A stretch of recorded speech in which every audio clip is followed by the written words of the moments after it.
നിലമ്പൂരിൽ ആര്യാടൻ ഷൗക്കത്ത് UDF സ്ഥാനാർത്ഥിയായി മത്സരിക്കും. KPCCയുടെ നിർദ്ദേശം ഹൈക്കമാൻഡ് അംഗീകരിക്കുകയായിരുന്നു.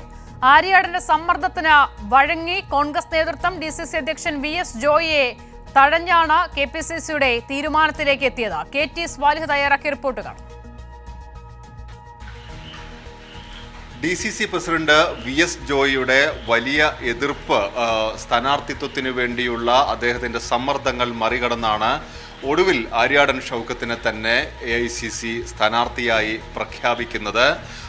ഇന്ന് രാവിലെ മുതൽ നേതാക്കൾ ഗ്രൂപ്പ് തിരിഞ്ഞ് രണ്ടുപേരുടെയും, ആര്യാടൻ ഷൗക്കത്തിനെ അനുകൂലിക്കുന്നവർ അദ്ദേഹത്തിൻ്റെ വീട്ടിലും ജോയി അനുകൂലിക്കുന്നവർ അദ്ദേഹത്തിൻ്റെ വീട്ടിലും ക്യാമ്പ് ചെയ്ത് ഈ സ്ഥാനാർത്ഥിത്വത്തിന് വേണ്ടിയുള്ള ശ്രമം തുടർന്നുകൊണ്ടിരിക്കുകയായിരുന്നു.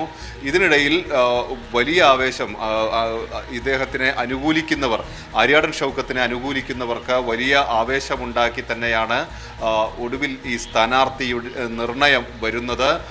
പക്ഷേ PV അൻവർ ഉൾപ്പെടെ ഉയർത്തിയ വലിയ വിമർശനങ്ങൾ ഒരു ഭാഗത്ത് ഉണ്ടായിരുന്നു. അത് തുടർന്നുകൊണ്ടിരിക്കുകയാണ്.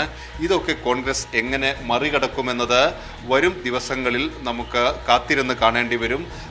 3.5 പതിറ്റാണ്ട് കാലം നിലമ്പൂരിനെ പ്രതിനിധീകരിച്ച ആര്യാടൻ മുഹമ്മദിൻ്റെ മകനാണ് ആര്യാടൻ ഷൗക്കത്ത്. അദ്ദേഹം മത്സരിച്ച് ഈ സീറ്റ് കൈവിട്ടതായിരുന്നു. പിന്നീട് DCC പ്രസിഡന്റായിരുന്ന VV പ്രകാശിന് സീറ്റ് നൽകിയപ്പോഴും വലിയ പ്രതിഷേധം അദ്ദേഹത്തിൻ്റെ ഭാഗത്തു നിന്ന്, ആര്യാടൻ ഷൗക്കത്തിൻ്റെ ഭാഗത്തു നിന്നുണ്ടായിരുന്നു. അന്ന് 2700 വോട്ടുകൾക്കാണ് 2021 അദ്ദേഹം പരാജയപ്പെടുന്നത്, VV പ്രകാശ് പരാജയപ്പെടുന്നത്. അതിന് കാരണം ആര്യാടൻ ഷൗക്കത്ത് വോട്ട് മറിച്ചതാണെന്ന് പാർട്ടിക്കകത്ത് വലിയ വിമർശനം ഉയർന്നിരുന്നു. ഇന്ന് അദ്ദേഹത്തിൻ്റെ മകൾ നന്ദന പ്രകാശ് ഇത് വീണ്ടും ഓർമ്മിപ്പിച്ച് വൈകാരികമായ ഫേസ്ബുക്ക് പോസ്റ്റ് ഇന്ന് പങ്കുവെക്കുകയും ചെയ്തു. ഇതെല്ലാം മറികടന്ന് ഒടുവിൽ ആര്യാടൻ ഷൗക്കത്തിലേക്ക് തന്നെ കോൺഗ്രസ് എത്തുകയായിരുന്നു. ശരി, KT സ്വാലിഹാണ് വിവരങ്ങൾ നൽകിയത്.